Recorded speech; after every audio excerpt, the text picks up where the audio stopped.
kaip dirbamiems laukams reikia žmonių rankų triūso ir prakaito, taip ir plytintis miškai laukia juos puoselėjančių rankų.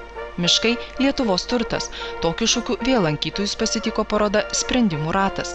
Tačiau miškai ne tik nacionalinis turtas, bet ir ūkininkavimo objektas, užimantis daugiau nei 2 milijonus hektarų.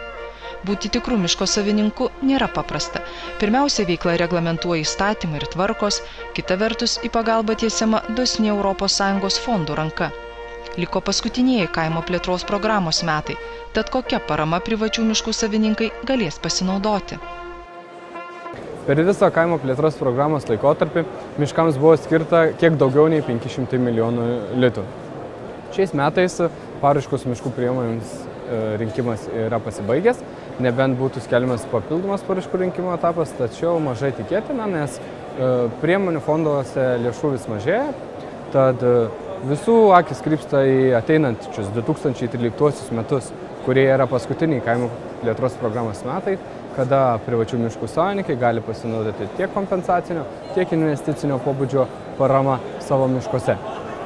Pagal pateiktą nacionalinės mokėjimo agentūros informaciją, ateinantiems 2013 metams miškų priemonėms lieka kiek mažiau nei 60 milijonų litų. Be abejo, didžiąją dalį, tai yra 55 milijonus, sudaro miško įveisimo priemonės. Jos išlieka ir yra pačios populiariausios kaimo plėtros programos priemonės miškams. Tai yra priemonė pirmas žemės ūkio paskirties žemės apželdinimas mišku ir priemonė pirmas ne žemės ūkio paskirties ir apleistos žemės apželdinimas mišku. Norėčiau priminti, kad norint pasinaudoti šiomis priemonės reikia atlikti keletą labai svarbių darbų. Tai iš teritorinio žemėtvarkos skyriaus gauti leidimą miško įveisti ne miško žemėje.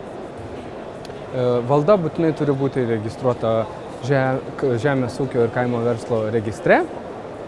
Sekantis darbas yra turėti ir pasirengti miško želdinimo ir žėlimo projektą, kuris būtinai turi būti patvirtintas valstybinės miškų urėdijos. Jeigu žemės valda yra valdoma bendra, dalinė ar jungtinė nuosavybės teise, būtinai turi būti notaro patvirtintas bendrasavininkų sutikimas, kad jie sutinka, kad toje žemės ūkio valdoje bus veisiamas miškas. Likusioms miškų priemonėms lieka kiek mažiau nei 8 milijonai. Tai priemonės miškų ekonominės vertės didinimas, miškų infrastruktūros gerinimas, kelių su žvyro danga įrengimui, miškininkystės potencialo atkūrimas ir prevencinių priemonių įdiegimas, bei miškų aplinkosaugos išmokos.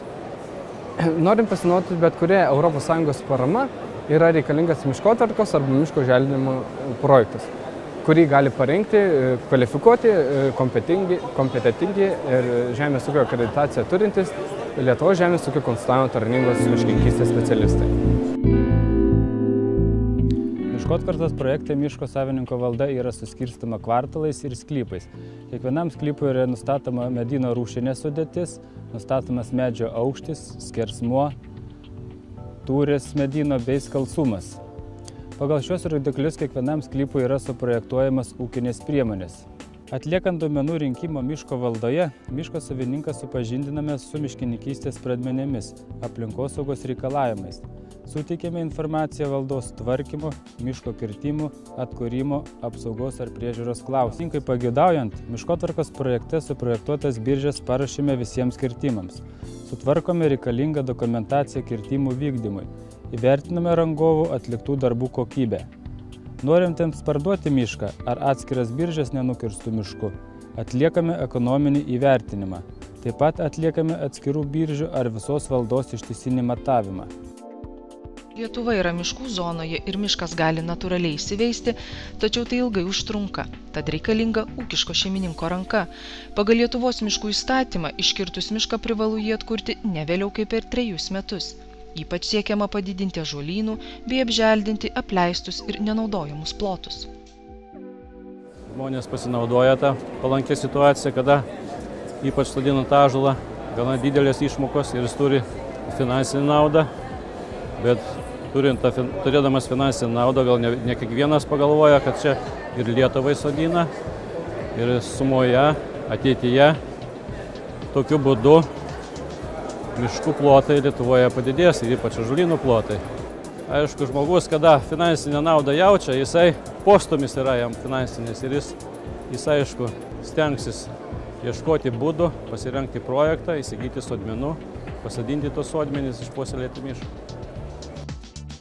Anot miškininko, pastaruosius 2 metus sodinukų parduodama per 1 milijoną kasmet, o tai rodo, kad žmonėms rūpi žalieji žemės plaučiai. Ketinantis ir toliau puoselėti miškus naujuoju 2014–2020 metų laikotarpiu gali būti ramus, miškininkystės priemonės bus remiamos. Jau pagal dabartinio reglamento projektą yra aišku, kad miškams skiriamas dėmesys jis nemažės, lyginant su dabartiniu laikotarpiu. Tai reiškia, iš esmės liks ta pati priemonių apimtis, nesvarbu, galbūt kai kurios jos vadinsis kitaip, bet sakykime, remiamų veiklų prasme tai išliks panaši apimtis, kaip ir dabar yra. Reikėtų paminėti, jog naujajame laikotarpyje numatoma daugiau skirti dėmesio kooperacijos miškų ūkyje skatinimui. Taip pat ne visiškai nauja priemonė, tačiau daugiau dėmesio numatoma skirti ir miško savininkų konsultavimui ir mokymui kaip po priemonėms. Akivaizdu, kad liks tos priemonės skirtos stichinių nelaimių ir gaisrų pažeistų miškų atkūrimui, nes tai yra svarbu, nepelno investicijos, įvairios aplinkosaugos išmokos. Tik šiais metais, gegužės 23 dieną, vyriausybė patvirtino nacionalinę miškų ūkio sektoriaus plėtros programą laikotarpį iki 2020 metų. Tai yra jau mūsų nacionalinis dokumentas, kuriame numatyta, jog mes ir toliau sieksime didinti miškingumą, jog bus siekiama kasmet įveisti ne mažiau kaip po 3000 hektarų naujų miškų. Tai yra konkrečiais skaičiais paremti jau numatomi tikslai, kurie ir galės pasitarnauti, sakykime, kaip ir rengiant Lietuvos kaimo plėtros programą 2014–2020 metams.